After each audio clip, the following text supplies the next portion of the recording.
বন্ধুরা, আজকের গল্প তেজকাটলি পোকার পিরামিড। লেখক হিমাদ্রি কিশোর দাশগুপ্ত।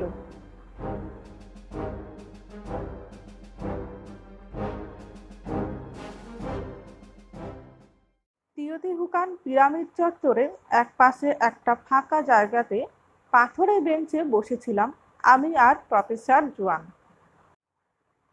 মেক্সিকো সিটি থেকে আজই আমরা পিরামিড নগরী তিওতিহুকানে পৌঁছেছি এখানকার ঐতিহাসিক দ্রষ্টব্যগুলো দেখব বলে। তিওতিহুকান শব্দের অর্থ যে পবিত্র স্থানে মানুষ দেবতা হয়ে ওঠে। এই নগরী তৈরি হয়েছিল 50 খ্রিস্টাব্দ থেকে 700 খ্রিস্টাব্দের মধ্যবর্তী সময়ে। এই শহরে প্রাচীন স্থপতিদের সম্বন্ধে তেমন কিছু জানা যায় না। তাদের কাছ থেকে পরবর্তীকালে এই নগরী দখল নেয় অ্যাজটেকরা। সেও প্রায় দ্বাদশ শতাব্দীর কথা। অ্যাজটেকরা নিজেদের স্থাপত্য শৈলীতে সাজিয়ে নেয় এই নগরীকে, যার অসংখ্য নিদর্শন ছড়িয়ে আছে আমাদের চারপাশের স্তম্ভ, মিনার, পিরামিডের গায়ে। প্রায় দুপুর হতে চলেছে। পিরামিড চত্বরে ভিনদেশি টুরিস্টদের বেশ ভিড়। সিঁড়ি বেয়ে পিরামিডের ওপরে ওঠানামা করছে লোকজন। নিচের চত্বরে মাথায় বিরাট পালকে টুপিওয়ালা প্রাচীন অ্যাজটেক যোদ্ধার সাজে সজ্জিত কিছু লোক বিভিন্ন বাদ্যযন্ত্র বাজিয়ে টুরিস্টদের মনোরঞ্জন করছে। প্রফেসর মেসো আমেরিকান সভ্যতার ইতিহাস সম্পর্কে মাঝে মাঝে বুঝিয়ে দিচ্ছিলেন আমাকে। মেক্সিকোতে আমি প্রথমবার এলেও টোলটেক অ্যাজটেক সভ্যতার ভিত্তিভূমিতে প্রফেসর তার পুরাতাত্ত্বিক জ্ঞান সংগ্রহের কারণে বার কয়েক এসেছেন। প্রবীণ প্রফেসর তার স্বদেশ স্পেনের গ্রানাডা ইউনিভার্সিটিতে মেসো আমেরিকান সভ্যতার ইতিহাস পড়ান। এ বিষয়ে তার যথেষ্ট জ্ঞান আছে। আমরা যে জায়গাতে বসে আছি তার কাছে একটা প্রাচীন স্তম্ভগাত্রে একটা ঈগলের মূর্তি খোদিত। সেটার প্রতি আমার দৃষ্টি আকর্ষণ করে বললেন, সেন, অ্যাজটেক সভ্যতার যে কোনো স্থাপত্যের গায়ে তুমি অন্তত একটা ঈগলের মূর্তি দেখতে পাবে। আমার নাম দীপাঞ্জন সেন, খাঁটি বাঙালি নাম পদবী। প্রফেসরের স্পেনীয় জিভে আমার নামটা জড়িয়ে যায় আর সেন হয়ে যায় সেন। আমি তার কথা শুনে বললাম, এর কারণ? জোয়ান বললেন, এই ঈগল হলো অ্যাজটেকদের ত্যাক্তাভিমানের প্রতীক। পৃথিবীর সব জাতির উৎপত্তির পেছনে দেখবে একটা করে দৈব কাহিনী আছে, যাকে বলে মায়া কাহিনী। অ্যাজটেকদের মায়া কাহিনী অনুসারে বহু শতাব্দী পূর্বে তারা আজটলান নামে এক ধূসর মরু অঞ্চলের নাহুয়া উপজাতি পরিচয়ে অতি কষ্টে বাস করত। একদিন তারা আকাশ থেকে দেবতা হুইটজিটলপোক্লির কণ্ঠস্বর শুনতে পেল, তোমরা এই মরু অঞ্চল ছেড়ে সূর্যোদয়ের দিকে যাত্রা করো। যেতে যেতে একদিন তোমরা দেখতে পাবে একটা ক্যাকটাস গাছের মাথায় এক বিশাল ঈগল বসে আছে। তার নখের ধারে এক অজগর সর্প। সর্পের দুই মুখ, এক মুখে বৃষ্টি, অন্য মুখে বজ্র। সৃষ্টি ও ধ্বংসের প্রতীক এই দুই মুখ। যেখানে তোমরা এই ঈগল দেখবে সেখানেই বসতি স্থাপন করবে তোমরা। এই দীর্ঘ যাত্রাপথে কেউ যদি তোমাদের পরিচয় জানতে চায়, বলবে আমরা মেক্সিকা, আর বসতি স্থাপন করলে বলবে আমরা অ্যাজটেক। দেবতার কথা মতো বেরিয়ে পড়ে দীর্ঘ যাত্রার শেষে এইখানেই নাকি ঈগল দেখে বসতি করতে শুরু করলো মানুষরা। ঐতিহাসিকদের মতে এই ভূমিতে তাদের আগমনের সময়কাল 1325 খ্রিস্টাব্দে। তারপর থেকে 1521 খ্রিস্টাব্দে স্পেনীয় অভিযাত্রী হার্নান্দো কার্তেজের মেক্সিকো বিজয়ের আগে পর্যন্ত ছিল লাল মানুষের সাম্রাজ্য। সে সময়কালের মধ্যে অ্যাজটেকরা তাদের কয়েক হাজার মাইলব্যাপী সাম্রাজ্য জুড়ে গড়ে তুলেছিল অসংখ্য পিরামিড, মন্দির, এইসব স্থাপত্য।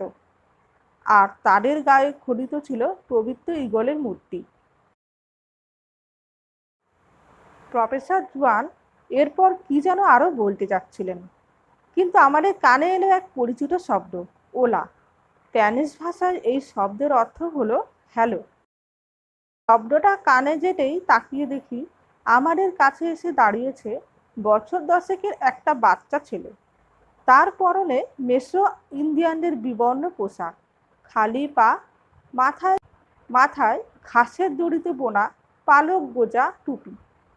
তবে তার পোশাক বিবর্ণ হলেও বড় বড় চোখ দুটোতে একটা ঔজ্জ্বল্য আছে। আমরা তার উদ্দেশ্যে ওলা বলতেই সে একটু ইতস্তত করে বলল, তোমাদের কাছে খাবার আছে? খুব খিদে পেয়েছে আমার। ভিখারি বলতে যা বোঝায় এই চত্বরে তা আমাদের চোখে পড়েনি। ছেলেটার পোশাক বিবর্ণ হলেও তাকে ঠিক ওই গোত্রে মনে হচ্ছে না। জোয়ান জবাব দিলেন, না, খাবার তো আমাদের সাথে নেই, তবে কয়েকটা পেসো তোমাকে দিতে পারি খাবার কেনার জন্য। পেসো? এই বলে কয়েক মুহূর্ত কি যেন ভেবে নিয়ে ছেলেটা বলল, কিন্তু আমার কাছে তো তেমন কিছু নেই, পেসোর বদলে কি দেবো তোমাকে? জোয়ান হেসে বললেন, তোমাকে কিছুই দিতে হবে না, আমি এমনিই দিচ্ছি তোমাকে। এই বলে পকেট থেকে কিছু খুচরো পয়সা বার করে এগিয়ে দিলেন বাচ্চাটার দিকে। ছেলেটা প্রথমে পয়সাগুলো কিন্তু নিল না। অস্পষ্ট স্বরে সে বলল, আমি কিন্তু ভিখারি নই, আমি একজনের সঙ্গে এখানে এসেছি, তাকে কোথায় যে বসিয়ে রাখলাম খুঁজে পাচ্ছি না। ওদিকে আমার খুব খিদে পেয়েছে। আমি এবার বললাম, বুঝলাম তুমি ভিখারি নও, তবে খিদে যখন পাচ্ছে তখন পয়সাটা নাও, ওই তো চত্বরের ওই পাশে খাবার বিক্রি হচ্ছে। ছেলেটা আবার কিছুক্ষণ যেন কি ভাবলো, তারপর জোয়ানের হাত থেকে পেসোগুলো নিয়ে তার জামার তলা থেকে লম্বা দণ্ডের মতো একটা কাগজের মোড়ক বার করে পাথরের বেঞ্চে নামিয়ে রেখে বলল, এটা তোমরা রাখো, যাকে খুঁজছি সে এখানেই কোথাও আছে, তাকে খুঁজে পেলে পেসো ফেরত দিয়ে এটা নিয়ে যাবখন। জোয়ান বললেন, না না, এসবের দরকার নেই, বললাম তো তোমাকে আমরা এমনিই দিলাম পয়সাগুলো। ছেলে তার জবাব দিল, পয়সা নিলে সে যদি আমাকে বকে। এই বলে সে আমাদের দিকে তাকিয়ে রইল। আমি মোলায়েম স্বরে তার উদ্দেশ্যে এবার বললাম, তোমার বাড়ি কোথায়? কার সঙ্গে এখানে এসেছো তুমি? ছেলেটা শুধু জবাব দিল, যেখানে তেজকাটলি পোকার মন্দির আছে সেখানে। এরপরই হঠাৎ চত্বরের দিকে তাকিয়ে এক অদ্ভুত কাণ্ড করল ছেলেটা। সে সোজা ছুটতে লাগলো সেদিকে, তারপর ভিড়ের মধ্যে হারিয়ে গেল। তার ওই কাণ্ড দেখে প্রাথমিক অবস্থায় আমরা মনে করলাম সে বুঝি তার সঙ্গীকে দেখতে পেয়েছে। আমরা তার প্রতীক্ষা করতে করতে নিজেদের মধ্যে আলোচনায় মন দিলাম। আমরা মেক্সিকোতে আরো 5 দিন থাকব, তার মধ্যে কোথায় কোথায় যাওয়া যেতে পারে তা নিয়ে আলোচনা করতে লাগলাম। কিন্তু বেশ কিছুক্ষণ পরও যখন ছেলেটা আর ফিরে এলো না, তখন জোয়ান বললেন, চলো আমাদের তো হোটেলে ফিরতে হবে, ছেলেটাকে ভিড়ের মধ্যে খুঁজে ওর জিনিসটা ফেরত দিই। কাগজের মোড়কটা উঠিয়ে নিলাম আমি, তারপর দুজনে এগোলাম ভিড়ের দিকে। কিন্তু ভিড়ের মধ্যে বেশ অনেকক্ষণ খোঁজার পরও চত্বর বা তার আশেপাশে কোথাও তাকিয়ে দেখতে পেলাম না আমরা। ঘড়ির কাঁটা ঘুরছে। পিরামিডে ওঠানামা করতে গিয়ে বেশ খিদেও পেয়ে গেছে দুইজনেরই। জোয়ান বললেন, ছেলেটা আমাদের জিনিসটা গুছিয়ে দিয়ে বেশ মুশকিলেই ফেললো দেখছি। কতক্ষণ এইভাবে অপেক্ষা করব? কি করা যায় বলো তো? আমারও খিদের জ্বালায় দাঁড়িয়ে থাকতে আর ভালো লাগছিল না। চত্বরের ওপাশে রাস্তার ওপারে গলির মধ্যে আমাদের হোটেল, বেশি দূরে নয়। আমি তাই বললাম, চলুন আমরা হোটেলে ফিরে গিয়ে খেয়ে আসি, ছেলেটা এখানে আমাদের দেখতে না পেলে নিশ্চয়ই অপেক্ষা করবে। জোয়ান বললেন, ঠিক আছে, তাই করা যাক। আমরা রওনা দিলাম হোটেলের দিকে।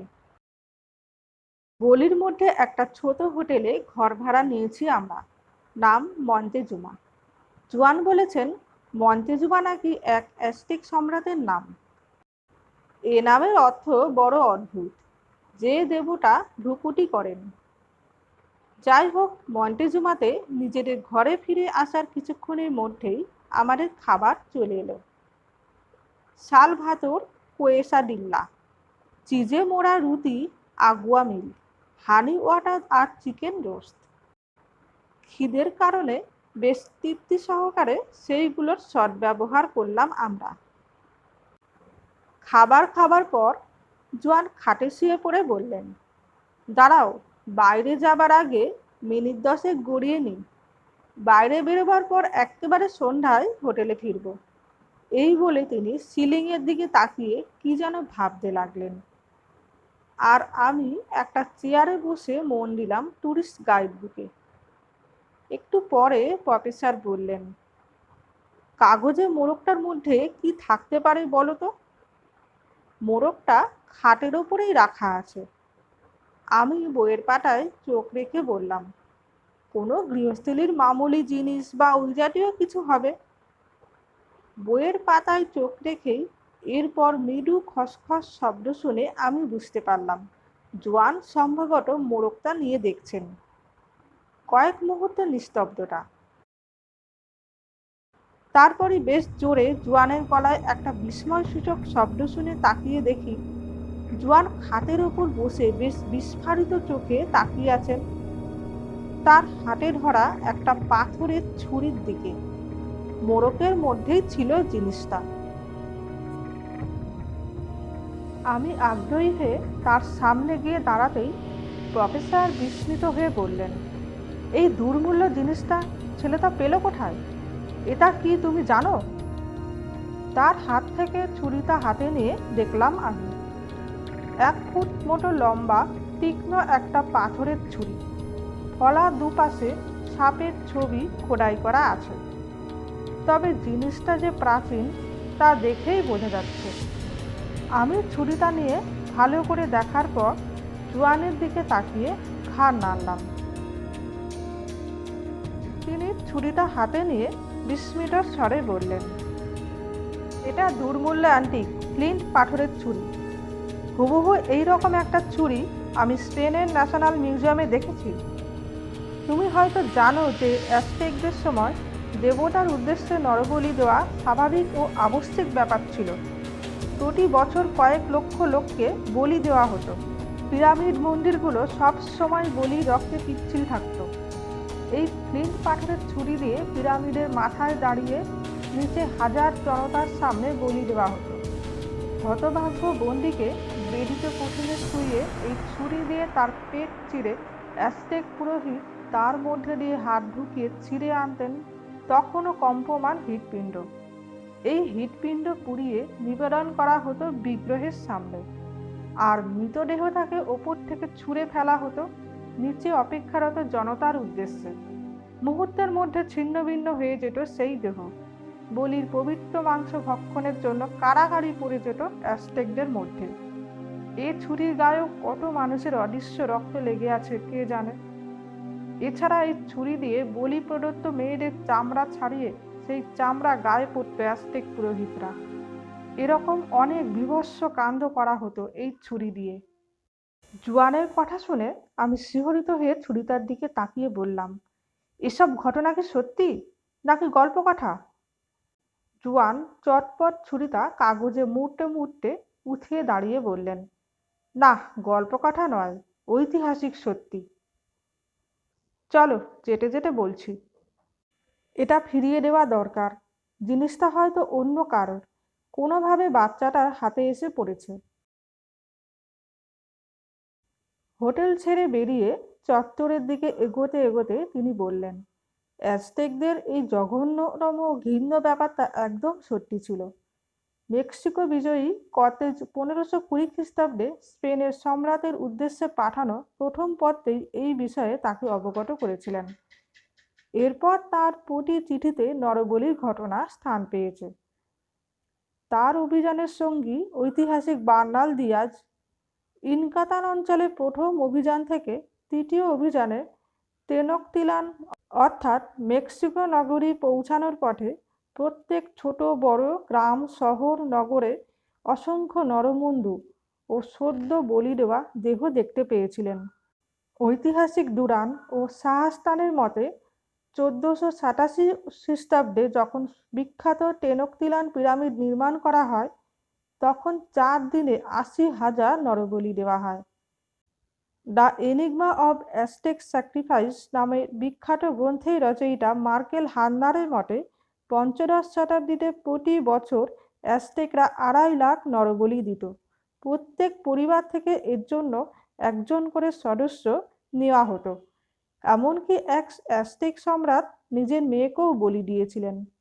এমনই ছিল ধর্মীয় কুসংস্কার ও দেবতার প্রতি অ্যাজটেকদের ভয়। তারা মনে করত দেবদেবীরা মানবের প্রাণ সঞ্চয় করেছেন, অতএব তাদের রক্ততৃষ্ণা মেটাতে না পারলে ফসল ফলবে না, ধ্বংস হয়ে যাবে মানবজাতি। প্রফেসরের কথা শুনতে শুনতে পৌঁছে গেলাম পিরামিড চত্বরে। বেলা পড়তে শুরু করেছে, লোকজন কমছে। চত্বরের পাশে দাঁড়িয়ে থাকা টুরিস্ট বাসগুলো একে একে পাড়ি জমাচ্ছে অন্যত্র। আমরা খুঁজতে শুরু করলাম ছেলেটাকে। পিরামিড ও তার আশেপাশে অনেকক্ষণ ধরে খোঁজার পরও যখন তাকে পাওয়া গেল না তখন জোয়ান বললেন, আমরা বরং ওই বেঞ্চটাতে গিয়ে বসি। ছেলেটা এখানে এলে ওখানেই নিশ্চয়ই খুঁজবে আমাদের। আমরা এগোলাম সেই দিকে। অনেকক্ষণ ধরে আমরা বসে আছি পাথরের বেঞ্চে। দিনান্তে সূর্যের লাল আভা ছড়িয়ে পড়েছে প্রাচীন পিরামিডের মাথায়। অনেক দূর দূরান্ত পর্যন্ত ছড়িয়ে থাকা খণ্ডহার স্মারকগুলোর গায়ে পিরামিডের ছায়া এসে স্পর্শ করেছে আমাদের পা। পিরামিডের দিকে তাকিয়ে ভাবছিলাম, শতাব্দীর পর শতাব্দী ধরে এমন কত সূর্যাস্ত ও সূর্যোদয় প্রত্যক্ষ করেছে এই পিরামিড। দেখেছে কত সাম্রাজ্যের ভাঙা গড়া, দেখেছে পরাক্রান্ত অ্যাজটেক সম্রাটদের, আবার দেখেছে স্পেনিয়ারদের ক্ষুদ্র তরবারির নিচে ধুলোতে গড়াগড়ি যাচ্ছে মর্তের ভগবান অ্যাজটেক সম্রাটদের কাটা মন্দির। কত জন্ম, কত মৃত্যু। মহাকালের প্রহরী এই পিরামিডের তুলনায় আমাদের মানব জীবন সত্যি কত ক্ষুদ্র, কত অসহায়। ছেলেটা কি আর আসবে না? এটা নিয়ে কি করা যায় বলতো? এই জায়গা তো আমাদের দেখা শেষ, কাল তো অন্যদিকে বেরিয়ে পড়বো আমরা। প্রফেসরের কথায় চিন্তার জাল ছিন্ন হলো আমার। আমি বললাম, পুলিশ বা কোনো মিউজিয়ামে এটা জমা দিলে হয় না? তিনি বললেন, হ্যাঁ তা হয়, তবে তাহলে বাচ্চাটার ভুলে এই অমূল্য জিনিসটা প্রকৃত মালিকের হাতছাড়া হয়ে যাবে, সে আর এটা ফেরত পাবে না। তিনি এরপর আরও কি বলতে গিয়ে সামনের দিকে তাকিয়ে হঠাৎ চুপ করে গেলেন। তার দৃষ্টি অনুসরণ করে দেখি ইউরোপীয় পোশাক পরা দীর্ঘদেহী এক ভদ্রলোক লম্বা লম্বা পা ফেলে আমাদের একদম কাছে এগিয়ে আসছেন। তিনি কাছে এসে দাঁড়াতেই তার দিকে তাকাতেই বুঝতে পারলাম মেসো আমেরিকান রক্ত প্রবাহিত হচ্ছে তার ধমনীতে। টিকালো নাক, লম্বা কানের গঠন, বেশ একটা ধারালো ভাব আছে চোখে মুখে, শক্ত গড়ন, বয়স মনে হয় 50 হবে। তবে যে জিনিসটা আমার তার চেহারাতে সবচেয়ে বেশি দৃষ্টি আকর্ষণ করলো তার কালো পোশাকের বাঁ হাতের হাঁটাটা। ভদ্রলোকের বাঁ হাতটা বোধ হয় কবজির কাছ থেকে নেই। ভদ্রলোক আমাদের সামনে এসে দাঁড়িয়ে স্মিত হেসে বললেন, আপনারা তো ট্যুরিস্ট, অনেকক্ষণ ধরে বসে আছেন দেখছি, কারোর জন্য প্রতীক্ষা করছেন? আমি কি আপনাদের কোনো সাহায্য করতে পারি? জোয়ানের কোটের ভেতর মোড়কটা রাখা। আসল ব্যাপারটা চেপে গিয়ে তিনি বললেন, আমাদের পিরামিড দেখা হয়ে গেছে, চত্বরের ওপাশেই কাছেই আমাদের হোটেল, তাই এখানে বসে গল্প করছি। তা আপনার পরিচয়টা? আগন্তুক তার বুক পকেট থেকে একটা আই কার্ড বের করে জোয়ানের দিকে এগিয়ে দিয়ে বললেন, আমার নাম কমলট্ল, স্থানীয় মন্টেজুমা কলেজের ইতিহাস বিভাগে আমন্ত্রিত অধ্যাপক রূপে প্রাচীন অ্যাজটেক ধর্ম চেতনালী বিষয়ে পাঠদান করি। তাছাড়া প্রতিবন্ধীদের নিয়ে আমার একটা স্বেচ্ছাসেবী সংস্থা আছে। এখানে বহু দেশ থেকে পর্যটক আসে, তো তাদের কোনো অসুবিধা হলে বিনা পারিশ্রমিকে আমরা তাদের সাহায্য করি। জোয়ান তার আই কার্ডটা দেখে তার পরিচয় জেনে উঠে দাঁড়িয়ে করমর্দন করে বললেন, আপনি ইতিহাস চর্চা করেন জেনে ভালো লাগলো। আমিও ওই কাজ করি। আমিও করমর্দন করলাম আগন্তুকের সঙ্গে। মিস্টার কমলাটল এবার বললেন, আপনার এই পরিচয়টা, কোথা থেকে আসছেন? বেশ বিনম্র স্বরে কথাগুলো বললেন ভদ্রলোক। জোয়ান জবাব দিলেন, আমি প্রফেসর জোয়ান, স্পেনের গানাদা বিশ্ববিদ্যালয়ের ইতিহাসের অধ্যাপক। আর আমার সঙ্গী সেন হলো ইন্ডিয়ান, ও ইকোলজি নিয়ে কাজ করে। আমরা মেক্সিকো সিটিতে ইউনেস্কোর একটা প্রোগ্রাম অ্যাটেন্ড করতে এসেছিলাম। তারপর দুজনে বেড়াতে বেরিয়ে পড়েছি। ঝাঁ চকচকে মেক্সিকো সিটিতে আমাদের কোনো আগ্রহ নেই। প্রাচীন দ্রষ্টব্যগুলো দেখতে চাই, পরিচিত হতে চাই স্থানীয় লোকসংস্কৃতির সঙ্গে। এখনো পর্যন্ত কি কি দেখলেন? প্রশ্ন করলেন ভদ্রলোক। প্রফেসর বললেন, খুব বেশি কিছু নয়। কাল টেনক্টিতলান পিরামিড দেখে মেক্সিকো সিটি থেকে আজই টিওটিহুকান এসে পৌঁছেছি। আপনি নিশ্চয়ই এই তল্লাটের অনেক কিছু জানেন। এরপর কোথায় যাওয়া যায় বলুন তো? কয়েকটা দিন হাতে সময় আছে আমাদের। কমলাটলা বললেন, একটা চালু প্রবাদ আছে, আপনারা হয়তো জানেন, মেক্সিকো ভূমিতে জনসংখ্যার চেয়ে অ্যাজটেক মন্দিরের সংখ্যা বেশি। তবে একটা জায়গার কথা বলতে পারি আপনাদের। এখান থেকে 400 কিলোমিটার দূরে তেজকাটলিপোকার পিরামিড আছে। ও জায়গাতে যারা বাস করে, খাঁটি অ্যাজটেক রক্ত তাদের দেহে, জীবনযাত্রাও প্রাচীন।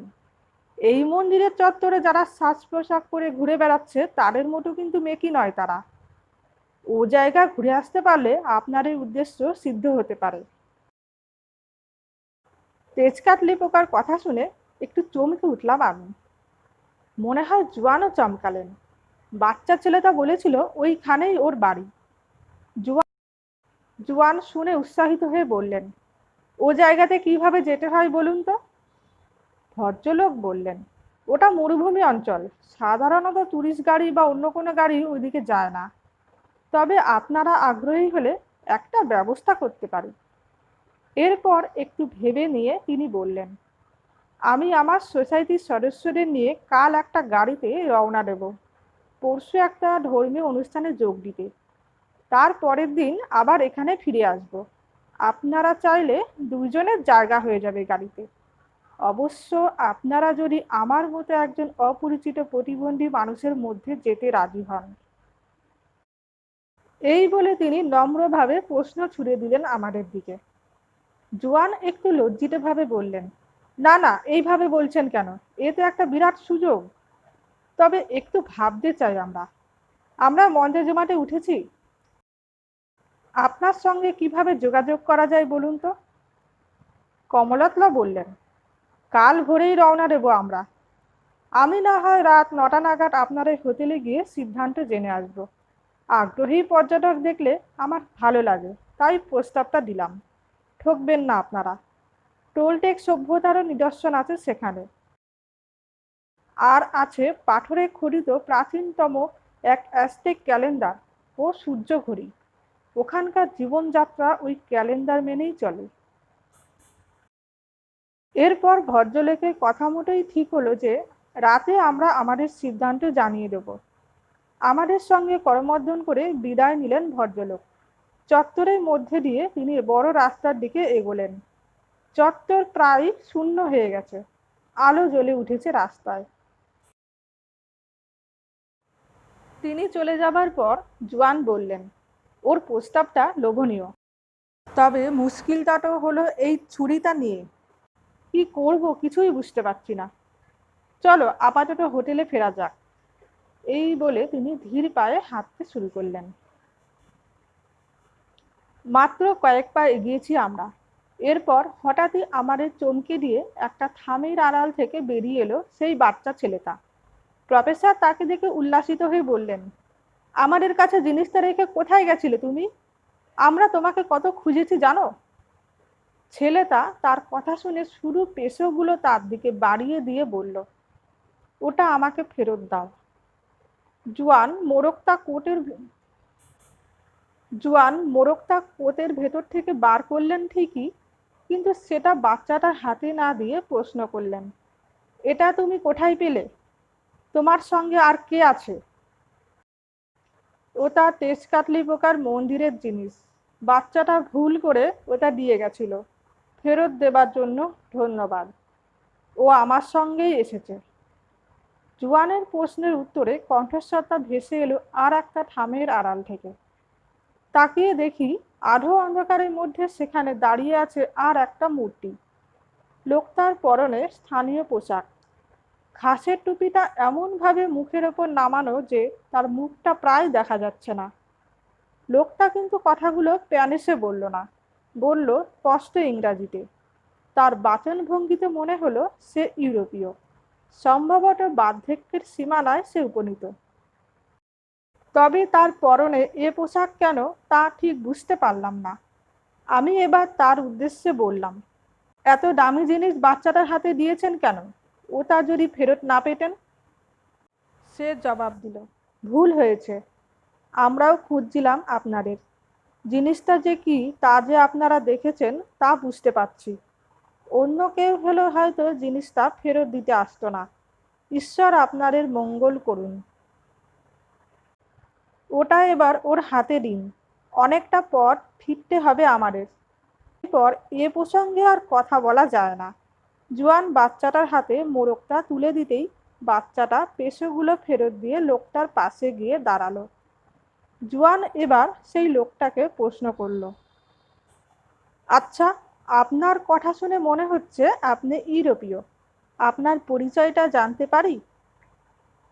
অন্ধকারে দাঁড়িয়ে থাকা লোকটা প্রশ্নের জবাব না দিয়ে পাল্টা প্রশ্ন করল, কিছু মনে করবেন না, যার সঙ্গে একটু আগে আপনারা কথা বলছিলেন সে কি আপনাদের পূর্ব পরিচিত? ওর হাতটা আপনারা লক্ষ্য করেছেন? লোকটার কথার মানে বুঝতে না পেরে আমরা তাকিয়ে রইলাম তার দিকে। লোকটা মনে হয় কি একটা কথা আমাদের উদ্দেশ্যে বলতে যাচ্ছিল, কিন্তু বাচ্চা ছেলেটা তাকে যেন কি বলল। আমাদের উদ্দেশ্যে অস্পষ্ট স্বরে একবার যেন বলল, ঈশ্বর আপনাদের মঙ্গল করুন। আর তারপরই চোখের পলক ফেলার আগেই তারা দুইজন যেন অদৃশ্য হয়ে গেল সার সার স্তম্ভের আলো আধারিতে। জুয়ান মন্তব্য করলেন, বড় অদ্ভুত তো লোকটা। আমি হঠাৎ লক্ষ্য করলাম চত্বরের ওপাশ থেকে আমাদের দিকে আবার ফিরে আসছেন মিস্টার কমলাটল। আমাদের কাছে এসে দাঁড়ালেন তিনি। কমলাটল মনে হয় দূর থেকে দেখতে পাননি আমাদের সঙ্গে কিছুক্ষণ আগে দাঁড়িয়ে থাকা বাচ্চা আর সেই লোকটাকে। ফিরে এসে তিনি বললেন, আমার আই কার্ডটা রয়ে গেছে, ওটা নিতে এলাম। জুয়ানের হাতে সত্যি তখনও সেটা ধরা। তাকে ফেরত দিতে খেয়াল ছিল না। প্রফেসর তার দিকে আই কার্ডটা এগিয়ে দিয়ে বললেন, আপনাকে আর কষ্ট করে রাতে হোটেলে যেতে হবে না। ভাবছি আমরা আপনার সঙ্গে যাব কাল। আমাদের কি শেয়ার করতে হবে বলুন তো? জুয়ানের কথার পরিপ্রেক্ষিতে ভদ্রলোক খুশি হয়ে আমাদের নিয়ে হাঁটতে হাঁটতে আমরা তার সঙ্গে কিভাবে যাব সে কথা বলতে লাগলেন। পরদিন সকাল 8টায় হোটেল ছেড়ে বেরিয়ে পায়ে হেঁটে নির্দিষ্ট স্থানে পৌঁছে গেলাম আমরা। একটা কার্গো ভ্যান জাতীয় গাড়ির সামনে জনাচারের সঙ্গী নিয়ে দাঁড়িয়েছিলেন মিস্টার কমলাটল। আমরা তার কাছে পৌঁছেতেই তিনি আমাদের সাদর অভ্যর্থনা জানিয়ে বললেন, নিন উঠে পড়ুন, বিকালের মধ্যেই আমরা পৌঁছে যাব সেখানে। এই বলে তিনি আর একজন সঙ্গীকে ইশারা করতেই সে আমাদের মালপত্র তুলে দিল গাড়ির পেছনে। কমলাটলার সঙ্গীদের গঠন বেশ বলিষ্ঠ, সকলেই মেক্সিকান। তবে একটা জিনিস আমাদের নজর এড়ালো না, তাদের প্রত্যেকেরই অঙ্গহানি হয়েছে। দুজনেরই বাঁ হাত নেই, একজনের একটা অক্ষিকোটর শূন্য, আর একজনের কান নেই, তা যেন নিখুঁতভাবে কেটে নামানো হয়েছে। এই ব্যাপারগুলো আমাদের চোখে পড়ছে দেখে বুঝতে পেরেই মনে হয় কমলাটলা আমারই উদ্দেশ্যে বললেন, আমার সঙ্গীরা সবাই আমার মতো প্রতিবন্ধী, আমার সোসাইটির সদস্য।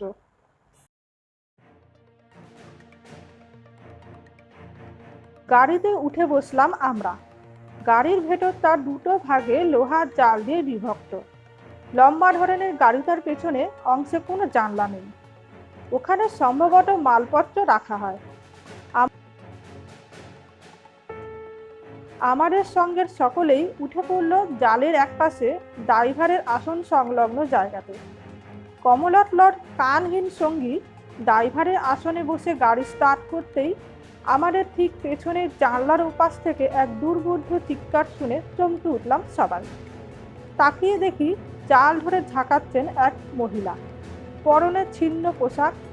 জাল ধরে ঝাঁকাতে ঝাঁকাতে বিস্ফারিত চোখে তিনি কি যেন বলতে চাইছেন। তার গলা দিয়ে আর্তনাদের মতো শব্দ ছাড়া অন্য কোনো শব্দ বেরোচ্ছে না। কয়েক মুহূর্তের মধ্যেই আমি দেখতে পেলাম তার মুখগহ্বরে কোনো জীব নেই। মেক্সিকো রোদ পৌরা ভদ্রমহিলার চামড়ার রঙকে কিছুটা পুড়িয়ে দিয়েছে, তথাপি তিনি যে ইউরোপীয় তা বুঝতে আমাদের কোনো অসুবিধা হলো না। আমার মতো বিস্মিত জোয়ান কমলাটলকে জিজ্ঞেস করলেন, কে উনি? মিস্টার কমলাটল আফসোসের সুরে বললেন, ভদ্রমহিলা একদা ছিলেন এক ব্রিটিশ প্রত্নবিদ। বহু বছর আগে তেজকাটলি পোকা গেছিলেন। হয়তো আশা ছিল সেখানকার ধনরত্ন খুঁজে পাবেন, কিন্তু অভিযানের ব্যর্থতা ওকে পাগল করে দেয়। এখানেই উনি পথে পথে ঘুরে বেড়ান। কেউ ওকে ওর দেশ থেকে খুঁজতে আসেনি। ক্যান্সারের কারণে ওর জিভ বাদ গেছে, মাথাটাও খারাপ। এই অসহায় মহিলাকে আমরা মাঝে মাঝে সাহায্য করি। ওকে এখানে আনা হয়েছিল চিকিৎসার জন্য। তেজকাটলি পোকাতে ফেরত দিতে যাচ্ছি। তার কথা শুনে প্রফেসর বললেন, খুবই দুঃখজনক ঘটনা। আপনারা যে এসব মানুষের জন্য কাজ করেন, এটা খুবই প্রশংসনীয় ব্যাপার। কমলাটল বিনয়ীভাবে বললেন, তেমন কিছু আমরা করে উঠতে পারিনি অর্থাভাবের জন্য, তবে চেষ্টা করি। গাড়ি চলতে শুরু করলো। সেই ভদ্রমহিলাও একসময় চিৎকার থামিয়ে চুপচাপ হয়ে গেলেন। শহর থেকে বেরিয়ে রুক্ষ মরুপ্রান্তরের পথ ধরল আমাদের গাড়ি। পথের চারপাশে কোনো জনবসতি নেই। মাঝে মাঝে শুধু চোখে পড়ছে ক্যাকটাসের ঝোপ। সবুজ বলতে শুধু ওইটুকুই। আমাদের গাড়িটা বেশ পুরনো, লড়ঝড় করতে করতে চলছে। কখনো কখনো হয়তো দূর থেকে দেখা যাচ্ছে অ্যাজটেক মন্দিরের চূড়ো। ওটিতে সাক্ষী হয়ে নিঃসঙ্গভাবে তারা দাঁড়িয়ে জনহীন মরুস্থলীর বুকে। প্রফেসর জোয়ান কমলাটলকে বললেন, আমরা যে জায়গাতে যাচ্ছি সে জায়গা সম্বন্ধে কিছু বলবেন? কমলাটল বললেন, 1000 খ্রিস্টাব্দে অ্যাজটেকটা মেক্সিকোর সমভূমি ছেড়ে বেরিয়ে পড়ে। 1195 খ্রিস্টাব্দে মেক্সিকো উপত্যকায় পৌঁছে বসতি স্থাপন করে। 1325 খ্রিস্টাব্দে তারা তেনোক্তিতলার নগরী স্থাপন করে সেখানে প্রথম মন্দির নির্মাণ করে। 1375 খ্রিস্টাব্দে প্রথম অ্যাজটেক রাজা আকামপিকটলি সিংহাসনে বসেন। ইতিহাসের অধ্যাপক হিসাবে এই ঘটনাগুলো নিশ্চয়ই আপনার জানা আছে। আমরা যে নগরীতে যাচ্ছি সেই নগরী নির্মিত হয় সম্রাট হুইটজিলি হুইটলর আমলে।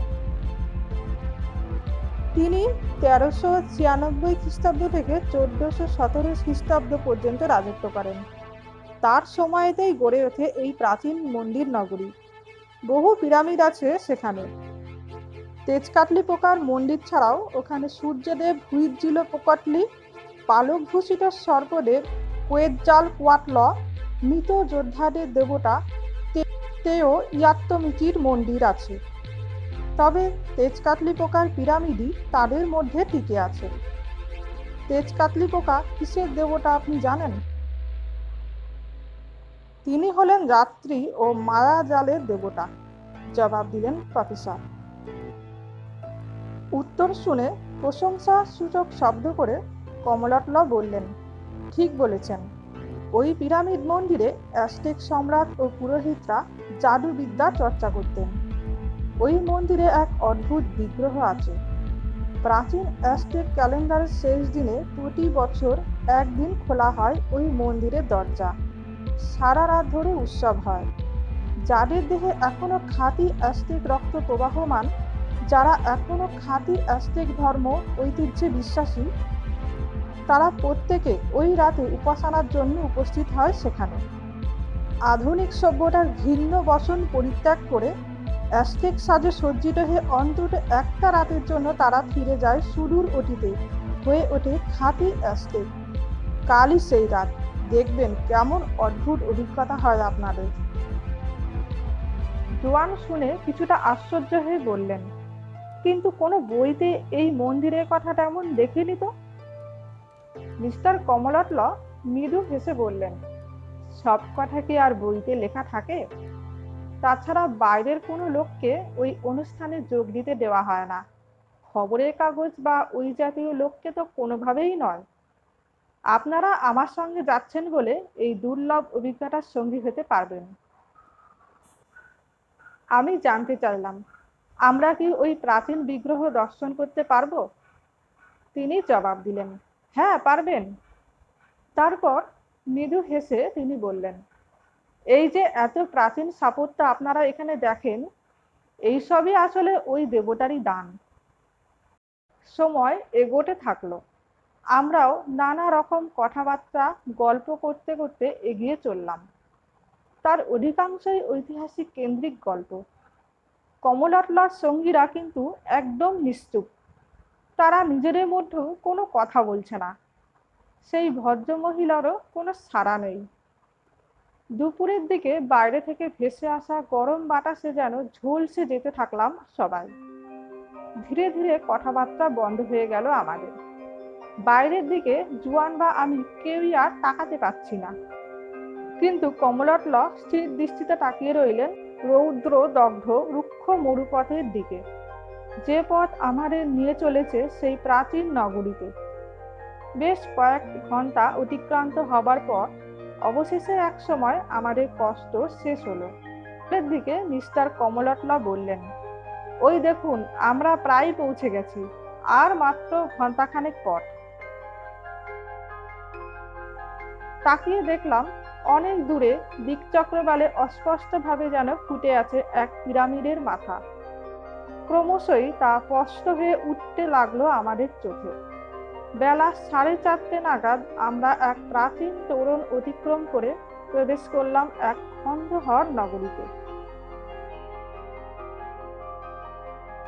সকালবেলা আমি আর জোয়ান দাঁড়িয়েছিলাম তেজকাটলিপোকার পিরামিড থেকে কিছুটা দূরে বিশাল এক স্তম্ভের গাত্রে খোদিত ক্যালেন্ডারের সামনে। গতকাল আমরা এখানে পৌঁছাবার কিছুক্ষণের মধ্যেই সূর্য ডুবে গেছিল বলে নগর দেখতে আর বেরোনো হয়নি আমাদের। তাই আজ সাত সকালেই বেরিয়ে পড়েছি। এখানে কোথায় কি দেখার আছে তা মোটামুটি আমাদের বলে দিয়েছেন কমলোৎল। তবে তেজকাটলিপোকার মন্দিরে কমলোৎলর সঙ্গে রাতে ছাড়া প্রবেশ করা যাবে না। আমি আর প্রফেসর জোয়ান গতকাল রাত কাটিয়েছি একটা ছোট পিরামিড সংলগ্ন প্রাচীন পাথুরে কক্ষে। মিস্টার কমলোৎল সেই জায়গার ব্যবস্থা করে দিয়েছিলেন। তিনি আর তার সঙ্গীরা অন্যত্র কোথাও ছিলেন। এ প্রাচীন নগরী সত্যি বড় অদ্ভুত। আধুনিক সভ্যতার কোনো চিহ্ন এখানে এসে আমাদের চোখে পড়েনি। যেদিকেই তাকানো যায় সেদিকেই শুধু প্রাচীন পিরামিড মন্দির, স্তম্ভ, মিনার আর প্রাচীরের ধ্বংসাবশেষ। আর তার গায়ে খোদিত আছে অ্যাজটেক শিল্পকলার অদ্ভুত সব নিদর্শন। শত শত বছরের রোদ বৃষ্টি ঝড়কে উপেক্ষা করে আজও তারা টিকে আছে। এখানকার মানুষজনের পোশাকও প্রাচীন অ্যাজটেকদের প্রথা অনুযায়ী। মাথায় তাদের দীর্ঘ পালকে রং বেরঙের সাজ, পালক বা চামড়ার পোশাক, পাদুকা, কানে গলায় বাহুতে রঙিন পাথরের গয়না। পুরুষদের কারোর কারোর আবার নাক ফুটো করে তাতে নলাকৃতি কাঠের টুকরো গোজা। মুখে বাহুতে অদ্ভুত সব উল্কি। প্রাচীন স্থাপত্য, পরিবেশ, লোকজনের পোশাক, এইসব মিলিয়ে সময় যেন এখানে থমকে দাঁড়িয়ে আছে। কাল এখানে আসার পরই লক্ষ্য করেছি এই প্রাচীন অ্যাজটেক গোষ্ঠী বেশ সম্মান করে কমলাটলকে। কাল আমরা এখানে আসার পর একদল মানুষ জমা হয়েছিল আমাদের ঘিরে। তারা প্রত্যেকেই মাথা ঝোঁকাচ্ছিল কমলাটলর প্রতি, আর আমাদের অদ্ভুত দৃষ্টিতে দেখছিল। সম্ভবত সভ্য জগতের আধুনিক মানুষ সচরাচর এখানে আসে না, তেমন কোনো লোক আমাদের চোখেও পড়েনি। টুরিস্ট তো নয়। আমরা যেখানে দাঁড়িয়েছিলাম তার আশেপাশে কোনো লোকজন নেই। সকালে সূর্যের আলো ছড়িয়ে আছে চারপাশে অ্যাজটেক যোদ্ধার আদলে খচিত পাথরের স্তম্ভগুলোর গায়ে আর বিশাল আকৃতি ক্যালেন্ডারের ওপর। 2 মিটার ব্যাসের গোলাকৃতি ক্যালেন্ডারের গায়ে নানা ধরনের অলংকার আর চিহ্ন খোদিত আছে। সাধারণ মানুষের পক্ষে তার পাঠোদ্ধার করা কঠিন। প্রফেসর জুয়ান উৎসাহ নিয়ে বেশ অনেকক্ষণ ধরে সেটা খুঁটিয়ে দেখার পর বললেন, সম্ভবত এই ক্যালেন্ডার পৃথিবীর প্রাচীনতম ক্যালেন্ডারের একটি। যদিও আমার পক্ষে এসব কিছু বলা সম্ভব নয়, তবু এ ব্যাপারে তোমাকে একটা ধারণা দিই। অ্যাজটেকদের 307 দিনের বছরের নাম ছিল সোনাল পহুয়াল্লি। 20 দিনে ছিল মাস, 18 মাসে ছিল বছর। প্রথম মাস হলো এল কাকুয়ালত, 14ই ফেব্রুয়ারি থেকে 5ই মার্চ। আর শেষ মাস হলো ইচকাল্লি, 20 জানুয়ারি থেকে 8ই ফেব্রুয়ারি। কিন্তু 365 দিনের সৌর বছর তা তাদের জানার ছিল। তাই সৌর বছরের হিসাব ঠিক রাখার জন্য বছরের শেষ 5টা দিনকে তারা বলতো শূন্য দিবস বা মনতেমি। প্রত্যেক মাসেই অ্যাজটেকরা ভিন্ন ভিন্ন দেবদেবীর উপাসনা করত, কিন্তু শূন্য দিবস অর্থাৎ 9 ফেব্রুয়ারি থেকে 13ই ফেব্রুয়ারি ছিল 18টি ধর্ম মাসের বাইরে। ওই 5 দিন ধর্মাচার নিষিদ্ধ ছিল। ওই ক্যালেন্ডারে বিভিন্ন ধর্মমাস অনুযায়ী কর্তব্য সম্পাদনের নির্দেশ দেওয়া আছে। আমি তার কথা শুনে বললাম, আজই তো 8ই ফেব্রুয়ারি, এ ক্যালেন্ডারের শেষ দিন। প্রফেসর বললেন, হ্যাঁ তাই। কাল গাড়িতে আসার সময় কমলাটল এই কথাটাই বলেছিলেন। উৎসবটা বছরের শেষ দিনই হয়। উনি আপনাদের আর কিছু বলেননি? জুয়ানের কথা শেষ হবার সঙ্গে সঙ্গেই একটা কণ্ঠস্বর ভেসে এলো আমাদের খুব কাছ থেকেই। আর তারপরই কাছেই একটা দেওয়ালের আড়াল থেকে যারা বেরিয়ে এলো তাদের দেখে চমকেই উঠলাম দুজনে। তিওতিহুকান চত্বরের সেই বাচ্চা ছেলেটা আর সেই বৃদ্ধ। সেদিনের মতো ঘাসের টুপিটা আজও ঢেকে রেখেছে বৃদ্ধের মুখ। তাদের এভাবে হঠাৎ এখানে এসে দেখতে পাবো তার ধারণা ছিল না আমাদের। আমাদের মন থেকে তারা প্রায় মুছে গেছিল। অবাক হয়ে আমরা তাকিয়ে রইলাম তাদের দিকে। প্রশ্নটা যে বৃদ্ধই করেছেন তা বুঝতে অসুবিধা হলো না আমাদের। প্রফেসর জুয়ান বৃদ্ধের উদ্দেশ্যে বললেন, আপনারা এখানে কোথায় থাকেন? বৃদ্ধ সে প্রশ্নের জবাব না দিয়ে বললেন, আপনারা তো আজ তেজকাতলিপোকার পিরামিড মন্দিরে যাচ্ছেন। এই কালো কাপড়ের ফেটটিটা সঙ্গে নেবেন। এই বলে তিনি পোশাকের ভেতর থেকে দুটো কালো কাপড়ের টুকরো বের করে নামিয়ে রাখলেন পাথরের ওপর। জুয়ান তার কথা শুনে বললেন, আপনি কে? আপনার কথা তো কিছুই বুঝতে পারছি না। কি বলতে চাইছেন আপনি? তিনি জবাব দিলেন, ওসব বলার সময় এখন নেই। ইচকাল্লির শেষ দিন আজ। আপনাদের পক্ষে দিনটা শুভ নয়। আগাম বিপদ এড়াতে মন্দিরে যাওয়া পর্যন্ত কমলাটলর কথা মেনে চলবেন, আর এই সাক্ষাতের ঘটনা ওর কাছে গোপন রাখবেন। যথাসময়ে আবার দেখা হবে। এই বলে আমাদের আর কোনো কথা বলার সুযোগ না দিয়ে বাচ্চাটাকে নিয়ে তিনি দ্রুত হাঁটতে লাগলেন অন্যদিকে। বেশ কিছুক্ষণ হতবাক হয়ে দাঁড়িয়ে থাকার পর জুয়ান বললেন, কি বলে গেল লোকটা?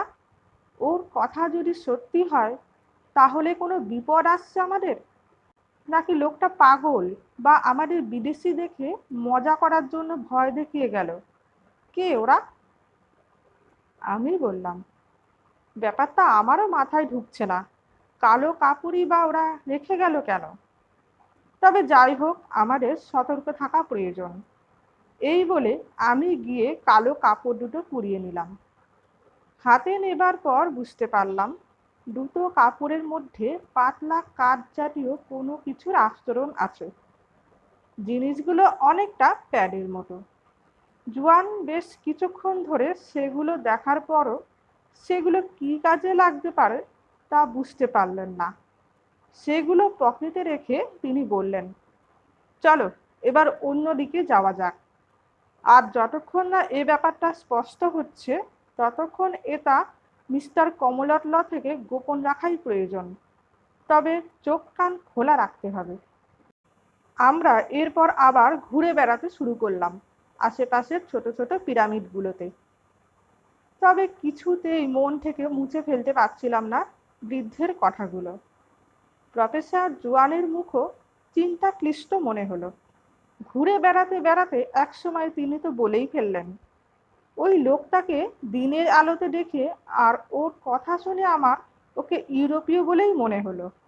এই পাণ্ডব বর্জিত অর্ধসভ্য মানুষদের প্রাচীন নগরীতে ও কি করছে? জোয়ানের কথা শুনে বুঝতে পারলাম আমার মতো ওর মাথাতেও একই চিন্তা ঘুরপাক খাচ্ছে। গল্পের শেষ অংশ পরবর্তী পার্টে।